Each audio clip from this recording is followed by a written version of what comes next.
معزز سامعین و سامعات، ہمارا دین فطرت ان تمام رویوں کی پرزور مذمت کرتا ہے، ناپسند کرتا ہے جو نفرت اور کدورت کی، فتنہ اور فساد کی راہ ہموار کرتے ہیں۔ ان تمام رویوں پر غور کیا جائے تو ان کے نشانات قدم بدگمانی کی طرف جاتے دکھائی دیتے ہیں۔ بدگمانی کا مطلب ہے کسی کے بارے میں ایسی رائے قائم کرنا یا خیال قائم کرنا کہ جس کے لیے کوئی قابل اعتبار دلیل نہ ہو۔ اسلام میں اس بدگمانی سے بچنے کی سختی سے تلقین کی گئی ہے۔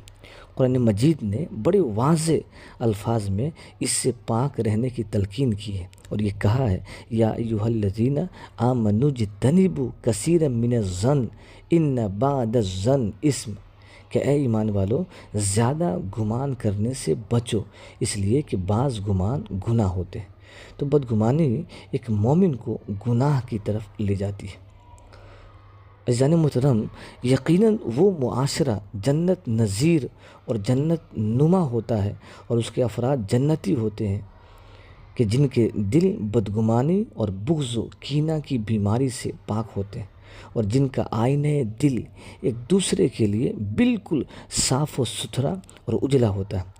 وہ نفرت، عداوت اور انتقام کی فضا میں جینے کی بجائے محبت، عفو و درگزر، صبر و تحمل اور لطف و احسان کی پرامن فضا میں سانس لینے کے عادی ہوتے۔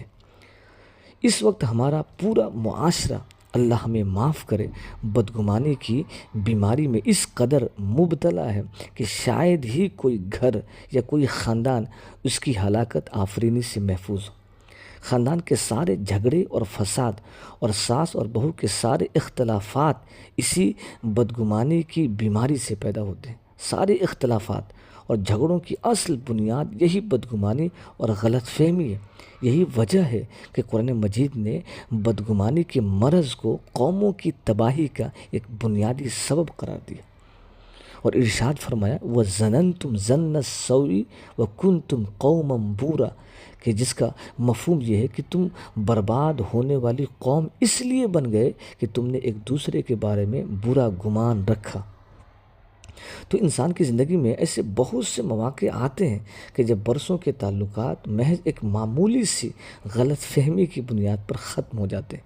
یا پھر کوئی کسی کے تعلق سے ہمارے دل و دماغ کے اندر بدگمانی کا بیج بو دیتا ہے اور وہ فقط دور سے تماشا دیکھتا ہے۔ اس لیے اگر ہمارے تعلقات سچے ہیں تو ہمیں بدگمانی سے بہر صورت بچنا چاہیے اور کسی کے بارے میں کوئی بات سن کر یا دیکھ کر فوراً کوئی رائے قائم نہیں کرنا چاہیے، کیونکہ سننے اور دیکھنے میں دھوکے کا امکان بہرحال ہوتا ہے اور بعض اوقات حقیقت وہ نہیں ہوتی جو انسان سمجھ رہا ہوتا ہے۔ اس لیے اگر کسی بات یا واقعہ کے مثبت اور منفی دونوں پہلو نکل سکتے ہوں تو مومن کو حکم ہے کہ ظن المؤمنین خیرا، کہ وہ دوسرے مومن کے بارے میں اپنے خیالات پاک رکھے اور اچھا گمان رکھے۔ دراصل ہمیں لوگوں کے بارے میں ان کے ہی عمل و نظریہ کی بنیاد پر رائے قائم کرنی چاہیے اور ان کے بارے میں ہماری رائے سنی سنائی باتوں پر اور بے بنیاد خیالات پر مبنی نہیں ہونی چاہیے۔ دوسروں کے بارے میں کوئی غلط رائے قائم کرنے سے پہلے اگر ہر انسان اپنے دل میں ایک چھوٹا سا خانہ اس کے لیے بھی بنا لے کہ وہ بھی غلط ہو سکتا ہے تو بدگمانی کے سارے مسائل آسانی سے حل ہو سکتے ہیں۔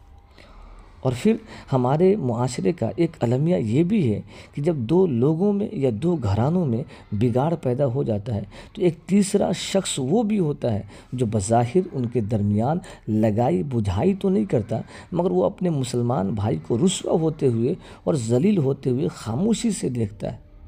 وہ اصلاح احوال کے لیے کچھ کرنے کی پوزیشن میں رہنے کے باوجود خاموش تماشائی بنا رہتا ہے۔ یاد رکھیں کہ آقا علیہ السلام نے ایسے شخص کی بڑی شدید مذمت فرمائی اور یہ کہا ہے کہ جب کسی کے سامنے کسی مومن کی تذلیل ہو اور اسے ذلیل و رسوا کیا جا رہا ہو اور وہ اس کی مدد کرنے پر قدرت رکھنے کے باوجود